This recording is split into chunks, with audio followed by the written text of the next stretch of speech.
Olá, estamos de volta e o tema desta videoaula é aprendizagem criativa na educação básica. E hoje eu trouxe alguns exemplos bem legais para você entender de que forma a aprendizagem criativa pode ser integrada ao currículo escolar ou por meio do desenvolvimento de projetos. Mas antes de eu te mostrar essas duas experiências que eu trouxe para você conhecer hoje, vamos relembrar um pouquinho da nossa aula passada, em que a gente aprendeu sobre o construcionismo, a aprendizagem baseada na construção, que foi uma teoria construída pelo Seymour Papert. E nesse livro, o Papert fala muito sobre a questão da matemática da cozinha e da aprendizagem baseada na construção. Eu trouxe um trechinho onde ele fala um pouquinho sobre essa questão que está bem relacionada ao primeiro exemplo, a primeira experiência de aprendizagem criativa na prática que você vai conhecer hoje. E ele diz o seguinte: a matemática de cozinha oferece uma demonstração clara de bricolagem, em sua conexão sem emendas, integrada com uma atividade adjacente em andamento que provê de artifícios e ferramentas à sacola do consertador.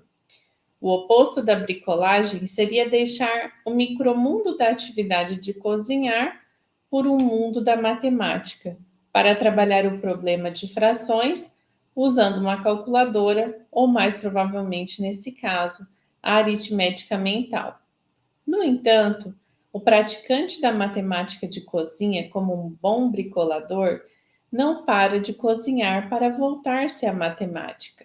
Ao contrário, para o observador externo, as manipulações matemáticas dos ingredientes seriam indistinguíveis das manipulações culinárias.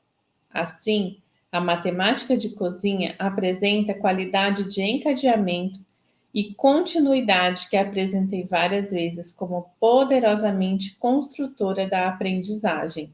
Em resumo, o que o Papert está falando aqui é por que não trazer a matemática para situações cotidianas que as crianças vivenciam diariamente? Por que não trazer a matemática para algo mais palpável, para algo mais visível no mundo e na mente das crianças? E é exatamente essa a proposta da aprendizagem criativa. A aprendizagem por meio de projetos, por meio de pares, por meio de experimentação, por meio de colaboração. E agora eu quero te apresentar a Ellen Regina Romero, que é egressa aqui da Universidade Federal de Mato Grosso do Sul. Ela é formada em física e ela foi professora durante muito tempo da rede estadual de educação aqui do estado de Mato Grosso do Sul, e ela foi premiada pelo Desafio Aprendizagem Criativa no ano de 2018. E ela vai contar para a gente agora um pouquinho do que foi esse projeto que ela desenvolveu e como ela chegou nessa expectativa aqui do Papert. O contexto natural para aprender seria pela participação em outras atividades e não pela matemática em si. Vamos lá conhecer o projeto da Ellen? Bom dia, pessoal, tudo maravilha? Eu sou a Ellen e é um prazer estar aqui com vocês hoje compartilhando um pouquinho do meu projeto de aprendizagem criativa na prática, o Mãos na Massa Desbravando a Cozinha da Escola. Eu vou contar um pouquinho para vocês sobre esse projeto, como ele surgiu, qual foi o contexto que está por trás dele, né? E o que é que eu fiz e como é que eu fiz isso. Bom, eu faço parte de uma equipe que é a Rede Brasileira de Aprendizagem Criativa. A Rede Brasileira é um movimento aberto no Brasil inteiro para educadores, pais, artistas, empreendedores e alunos e organizações que promovem a aprendizagem mais mão na massa. Eu sou apaixonada por astronomia e sou formada em física, né? E por área de atuação, eu sempre desenvolvi projetos com astronomia com os meus alunos. E foi durante um dos meus projetos de astronomia que eu comecei a redesenhar um projeto em gastronomia. Eu vou contar um pouquinho para vocês. Em 2017, eu fiz parte da equipe de ensino de tempo integral. E nessa escola de tempo integral, a gente tinha a base comum, que são as disciplinas que a gente já conhece tradicionalmente, e chegou a base diversificada, com eletivos, projeto de vida, estudo orientado, essas coisas. E no primeiro semestre, eu ofereci para os alunos um projeto de astronomia, para a gente ir desenhando junto com o que eles mais gostariam de aprender em astronomia, com o que eles tinham curiosidade. E foi durante esse projeto que um aluno especial, Carlos, ele jogou uma pérola, assim, que ficou matutando na minha cabeça por muito tempo. Ele falou assim, professora, semestre que vem a gente podia estudar gastronomia ao invés de astronomia, né? Até que eu decidi descobrir um pouquinho mais sobre o interesse dos alunos sobre essa área e fazer um projeto nessa área que eu não tinha tanto domínio. E foi aí que eu resolvi aplicar a aprendizagem criativa, né? E quando a gente resolve aplicar uma metodologia ou adicionar outras metodologias ao que a gente faz na prática, a gente se pergunta várias coisas, né? Como eu vou fazer isso? Quando eu vou trazer? Que elementos eu posso colocar? Como eu posso avaliar, né? E a aprendizagem criativa, ela tem uma essência que eu gosto muito, que é, vamos começar pela exploração e depois a gente faz a explicação do que é que está acontecendo ali. E aí eu resolvi utilizar a aprendizagem criativa para fazer tanto o desenho do meu projeto, como eu iria executá-lo, como usar elementos dele na prática de todo encontro da semana. E nesses aspectos, a aprendizagem criativa, ele tem o elemento dos 4 P's, que ajuda muito a gente a desenvolver um projeto. Quais são esses elementos, né? O primeiro elemento é o P do projetos que sejam significativos para os alunos, né? E que eles possam se desenvolver tanto individualmente como coletivamente. O P da paixão, que é o que move os alunos a continuarem naquele projeto, a ser persistente, a mesmo com os desafios, né? Continuar ali se esforçando, se dedicando, tendo aquela curiosidade. O P do pares, que é o trabalho em equipe, tanto dos alunos quanto dos professores, e como todos eles juntos, e outros membros da comunidade. E o P do pensar brincando. Como é que a gente faz durante a prática as crianças irem refletindo sobre o que elas estão fazendo, como estão fazendo, por que estão fazendo, né? E qual o sentido daquilo tudo, mas se divertindo enquanto fazem isso.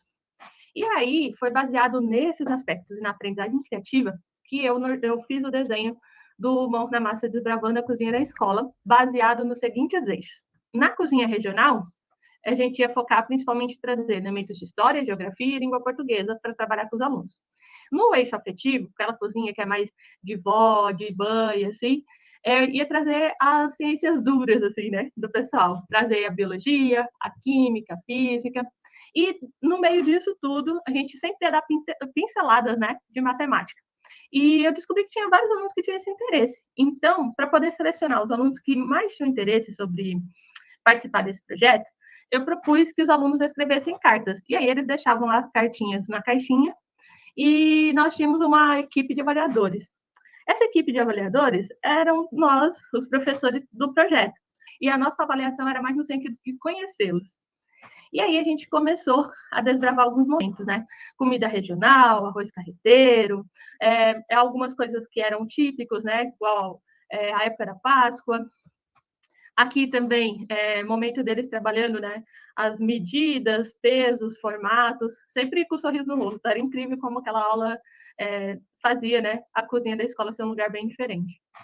E aí tinha as comidas afetivas, que eles sempre estavam trabalhando em equipes, no mínimo 2 ali, sempre em dupla, né?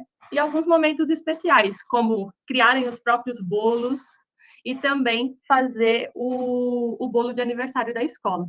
E aqui eles estavam aprendendo um pouquinho de cozinha regional, como fazer um rihi, que é uma comida típica indígena. A gente convidou uma chefe indígena muito querida, a Kali Maracaia, a compartilhar um pouquinho da história das tribos indígenas do estado e ensinar um prato típico para eles. E foi uma experiência muito bacana. Então, tinha vários momentos diferentes aí no projeto. Os maiores desafios quando a gente propõe um projeto são conectar as pessoas que podem nos ajudar, né? Quem vai ser os nossos parceiros, quem vai ser os nossos pares. E é muito importante a gente encontrar parceiros internos e externos. Um dos maiores desafios para a gente estar numa escola pública era a manutenção do projeto, então alimentos e espaços, né? E aí a gente foi driblando isso com a colaboração dos alunos e também dos nossos parceiros. E um outro aspecto era que toda vez que eu ia desenhar a atividade da semana, a gente ia sempre pensando, o que dá para eu conectar da BNCC aqui e como eu posso trazer isso, né? Sem perder a característica deles poder brincar, se divertir, criar e replicar suas próprias receitas. Então, era um processo que era os processos de mais desafio, que era conectar tudo isso e também a fim de desenvolver novas habilidades dos alunos.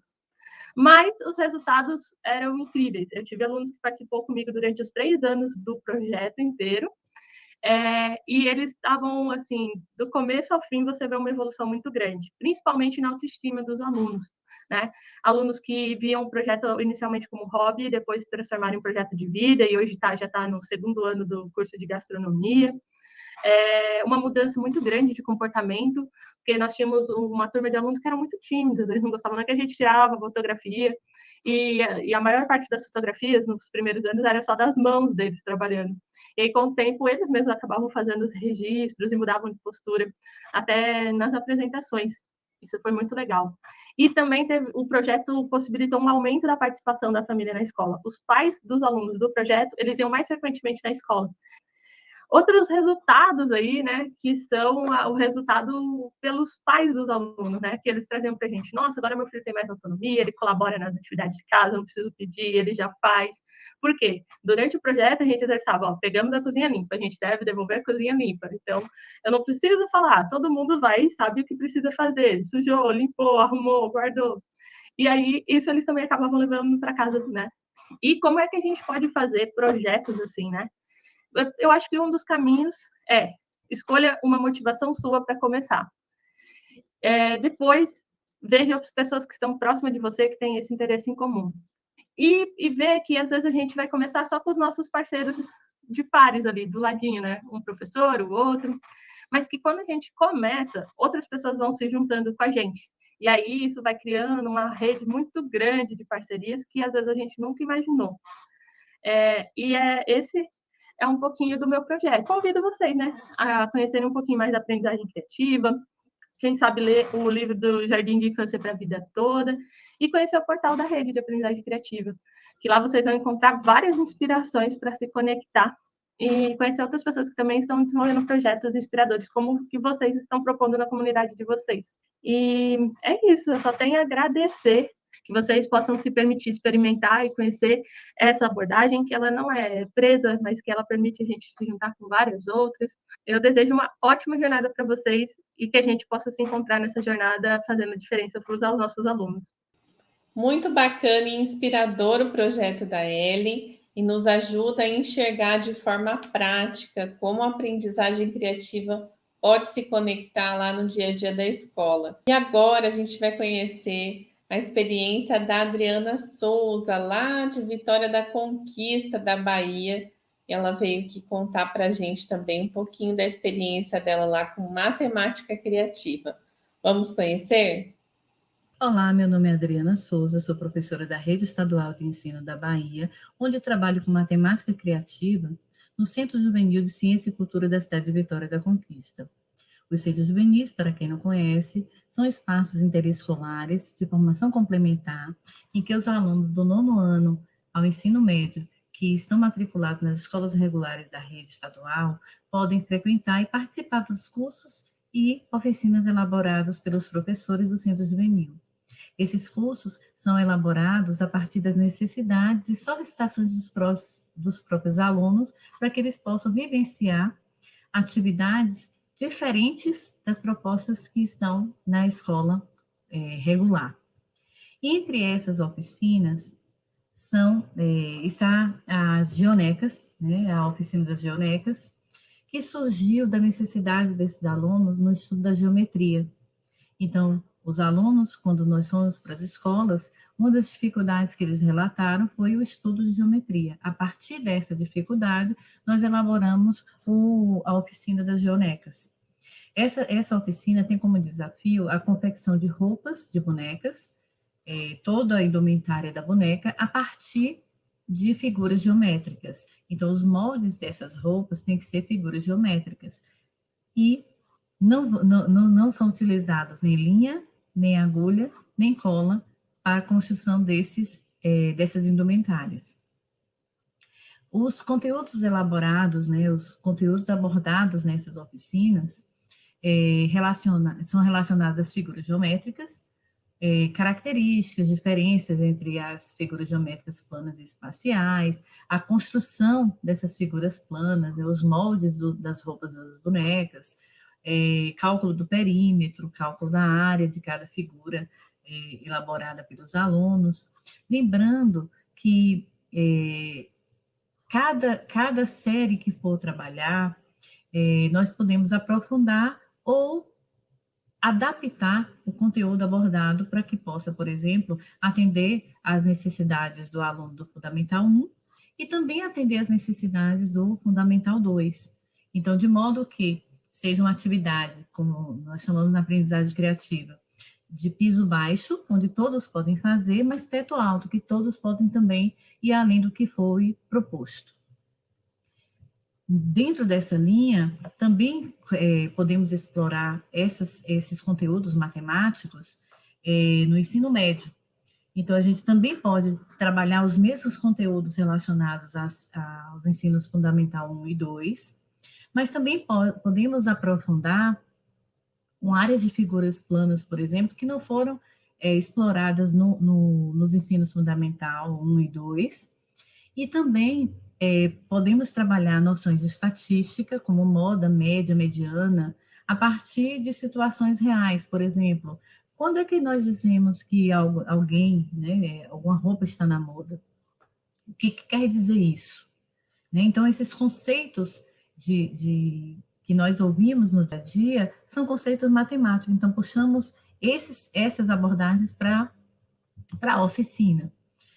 Também noções de análise combinatória, a partir do momento que são criadas figuras, né, a partir das figuras, criadas roupas, né, que nós fazemos isso todos os dias. A partir do momento que nós abrimos o guarda-roupa, que temos nossas roupas, nós fazemos,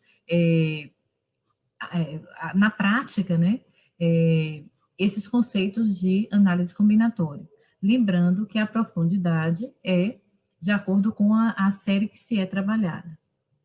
Dentro dessa abordagem, também alguns conceitos não relacionados à matemática foram levantados pelos próprios estudantes, como a representatividade, onde nem todas as bonecas, né, a gente não acha com tanta frequência as bonecas mais pretas, e nem com deficiência, né, que foi o caso dessa boneca aqui.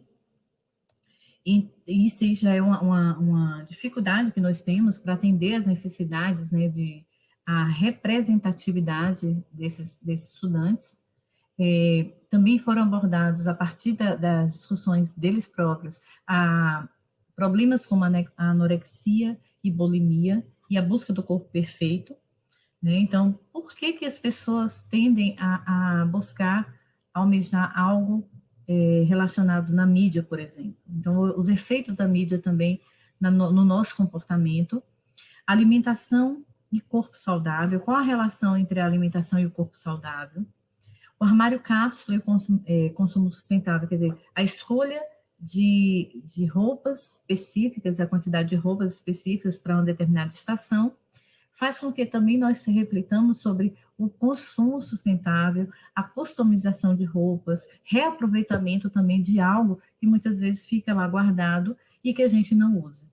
E também outro assunto abordado foi o bullying, né? A partir do momento que você não se aceita, você também, algumas pessoas também colocam essa abordagem, né,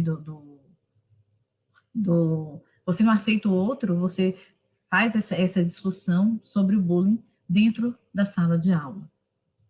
E aqui, algumas fases, né, da oficina, a disposição das bonecas e dos tecidos, que podem ser camisetas antigas, camisetas que não se usa mais, presume-se que seja de malha, por conta como não tem costura, o que nós fizemos é a amarração, tá? E as bonecas, caso não tenha, podem ser adaptados para uma garrafa, para elementos que se tem em casa, tá? Aqui foi o rascunho que um aluno fez, com as medidas que esse aluno aqui foi de ensino médio, ele construiu depois esses próprios moldes, com as medidas indicadas por ele, e aqui está a boneca que ele construiu. Nós fizemos aqui a construção, aqui são exemplos das fases na sala. Nós fizemos também um ensaio fotográfico, para que essas bonecas também participassem de uma seleção, né, de uma votação no Instagram, para ter um prêmio simbólico, né, para o figurino mais criativo. Os alunos também fizeram um vídeo explicando como tinham sido construídas as roupas das bonecas, o que eles definiam, por que eles escolheram círculo, quadrado, o que é um círculo, o que é um quadrado. Eles tinham que fazer um vídeo de 1 minuto e meio, explicando isso. E esse vídeo foi transformado em QR Code e foi colocado nas bonecas na exposição que nós fizemos da escola.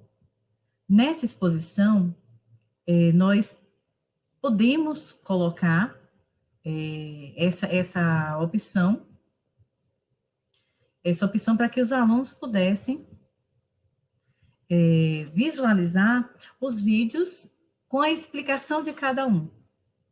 Então, nesse QR Code, que está no caso em algumas bonecas aqui, se você colocasse o celular, vocês viriam a explicação dos alunos relacionado à construção do figurino das bonecas. Isso aí foi uma forma de reflexão sobre a construção desses próprios figurinos. Durante a pandemia, nós fizemos essa mesma oficina, só que de forma online. Aqui em cima tem uma das participantes não tinha uma boneca, no momento, ela usou um vasilhame de cola para poder simular o corpo de uma boneca. E aí a questão, mas ela conseguiu colocar todos os elementos com figuras geométricas sobre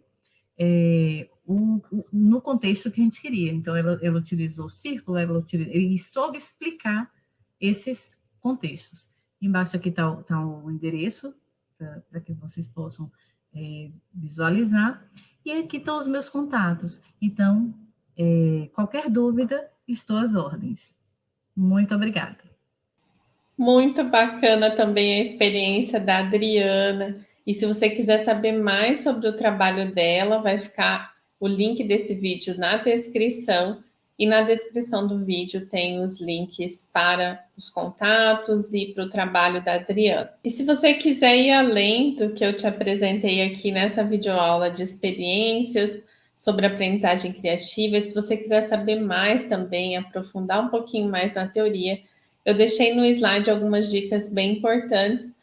E a minha primeira dica é essa aula sobre aprendizagem criativa e o protagonismo dos estudantes, do projeto Lab Nova, que é um projeto coordenado aqui pela UFMS. Você pode acessar também outras informações pelo www.labnova.ufms.br. E eu quero reforçar a dica da Ellen sobre a leitura desse livro, Jardim de Infância para a Vida Toda, por uma aprendizagem criativa, mão na massa e relevante para todos.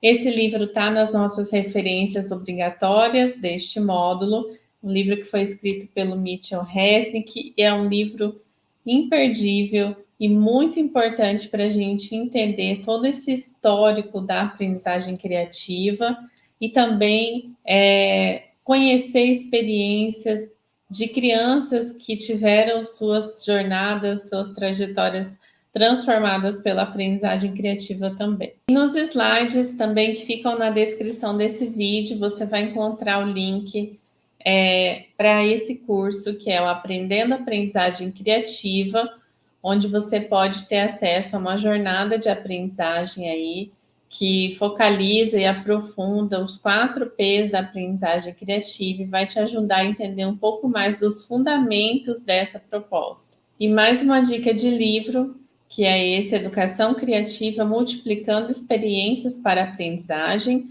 É um e-book gratuito que está disponível também lá no slide de apoio dessa videoaula. E eu quero te convidar também a conhecer esse projeto, que é muito bacana, o Criativos da Escola. É um projeto que encoraja crianças e jovens a transformar suas realidades, reconhecendo-os como protagonistas de suas próprias histórias de mudança. Faz parte do Design for Change, um movimento global que surgiu na Índia e está presente em 65 países. E a gente vai aprender um pouco mais sobre isso no módulo sobre Design Thinking. E eu desafio você a acessar esse link e conhecer já essa proposta. Também quero te convidar a acessar o site da Rede Brasileira de Aprendizagem Criativa, que é um movimento que une educadores, artistas, pais, pesquisadores, empreendedores, estudantes e organizações para promover e apoiar práticas educacionais mão na massa, criativas, relevantes e inclusivas por todo o Brasil. E a Rede Brasileira de Aprendizagem Criativa também tem esse hub de atividades aqui, que se chama Aprendizagem Criativa em Casa, que é um site com várias experiências, dicas, né, com oportunidades para que crianças, jovens, pais e familiares criem, aprendam, convivam e se divirtam com materiais, ferramentas e espaços que já fazem parte do dia a dia fora da escola e do trabalho. Essas são as nossas referências dessa videoaula e eu quero agradecer a você que ficou até aqui e a gente se vê na nossa próxima videoaula. Até lá!